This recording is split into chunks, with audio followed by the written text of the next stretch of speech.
Scott, if you don't mind, you have now been in a few different environments, NWSL environments. So I think you've trained at Gotham in your college years. Obviously, you've been here, you've been at Louisville. What about the environment here at Kansas City has prepared you to be called yet again for your country? I think the players we have on our team, I think it's just the best team in the country, obviously. The environment we have when we play is like no other. I mean, even at Gotham and Louisville doesn't even compare. I think like having them two here as well is really cool because it's like having players your age on your team, you don't find that a lot in the NWSL. So I think being able to play with players your age, with other older players as well, is really cool. So I think just being in the environment with the coaches that we have and the staff and the players around me, like constantly helps us for sure. And Mary, coming your direction, you are the hometown kid that you've risen through the ranks and earned so many call-ups. And, you know, when your number was called, you've performed, you've got the goals.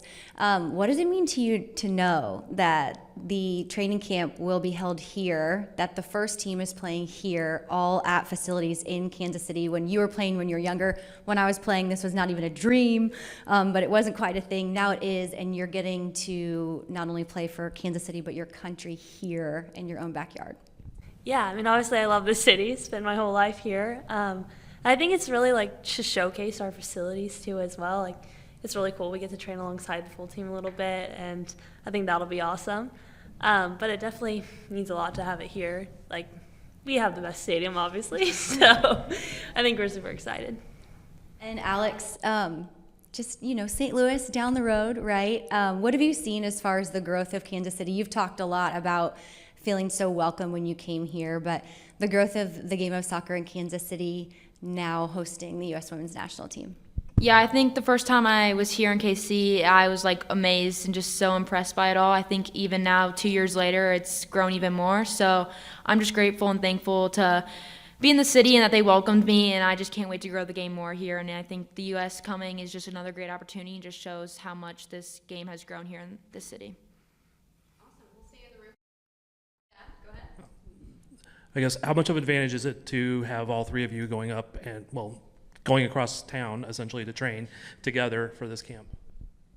I mean, I think it's really cool. I think also we know a lot of the other girls as well. We've obviously spent the past few years with them, so it's really cool to just go with them. I think obviously in our hometown too, we're literally driving to the hotel to be with the teams. That's kind of weird. But just playing here is going to be so cool with them. All right, we've got one on the Zoom. We'll move to the Zoom and then we'll come back to Harold.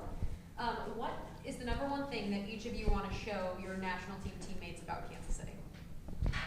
Ooh, I mean, I feel like the easy answer is our stadium. We'll get to watch the full team play there, so that'll be awesome. But I think our training facility as well is pretty awesome. We would all argue, and yeah.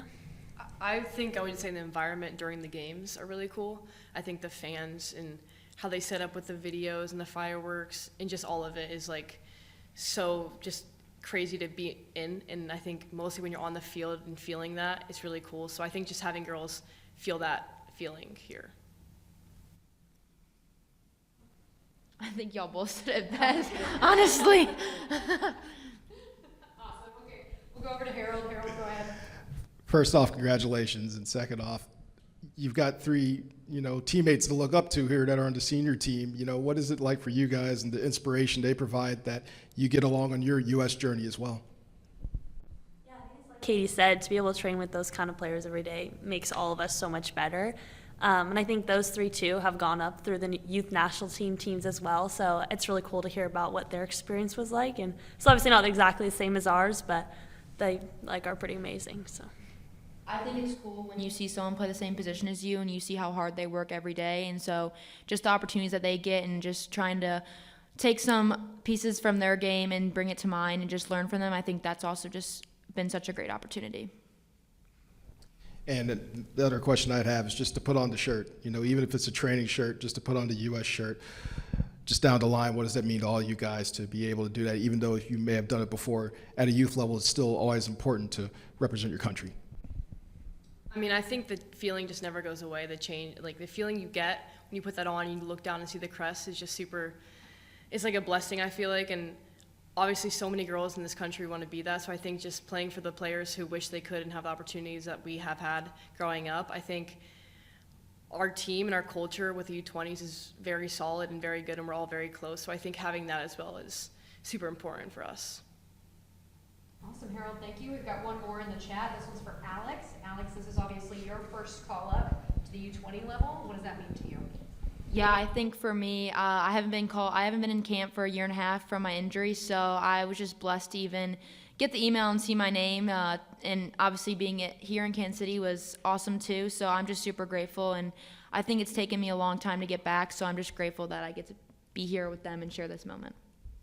Okay, we'll go back to Jillian. Staying with you, Alex, in regard to coming back from your injury, just like walk me through how that all went for you. And as you were coming back, you did have the opportunity to play with the second team. You had some matches here and there. How much of the way that Vladko approached your recovery, how much that plus the facilities do you think is why you're able to be back in your top form?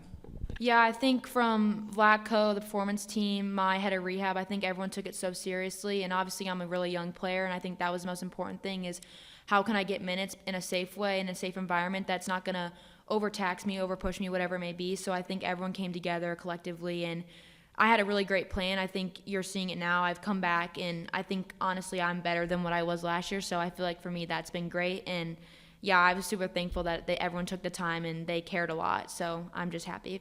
And I think also credit to Alex, because I feel like every day I came in and she was there like early before all of us were putting in the work and staying after. So just a ton of dedication from you as well. Thank you, guys. Excellent. All right, Thad, go ahead. Getting to train with players that are playing for the full national team, does that give you an example of what you need to do to improve to make that level? I think for sure. I mean, they're obviously very talented players, and us being so young, there's always something you can learn from the people who have been playing longer, been in the league longer, and I think, yeah, it's almost like Alex said, like watching those players and taking the pieces you can from their game is always helpful.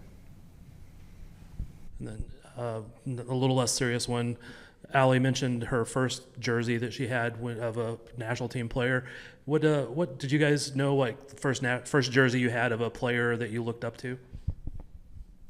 I think mine was like an Alex Morgan t-shirt when I went to the St. Louis game the first time. I think it was like maybe 2015, I believe. Whenever they were in St. Louis, my mom bought me a shirt. Yeah. I think I was like 6, maybe a little older.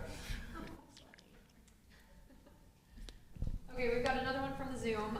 This is for each of you. What are your goals for this camp as you strive for a spot on the roster for 2026, the U20 World Cup in Poland next year? I think for me, like obviously we're blessed to be in such an amazing training environment, so I think just showcasing all the ways that we've gotten better. We obviously, the last camp we had was August maybe, so it's been a while, and I think the three of us have definitely excelled our game in the last 3 months, so I think just to be able to showcase that. I think something for our team, I think we're a very talented team and we work really hard. I think in the CONCACAF that showed, but I think something was missing was our culture, and I think just all of us coming together, one thing I feel like I want to get better, and I know they do too as well, is just like the culture of the team and getting us together, because I think we have the talent, we have the work ethic in between us, so I think if we get the culture down together, then we should be good for the U20 World Cup. Yeah, I think just bringing what is important in our game, like obviously we all have different qualities that are great. I think that's the most important thing. And Katie mentioned the culture. I think obviously the KC Current culture is amazing, and we're all family and we fight for each other. And I think bringing that to the national team is really important too.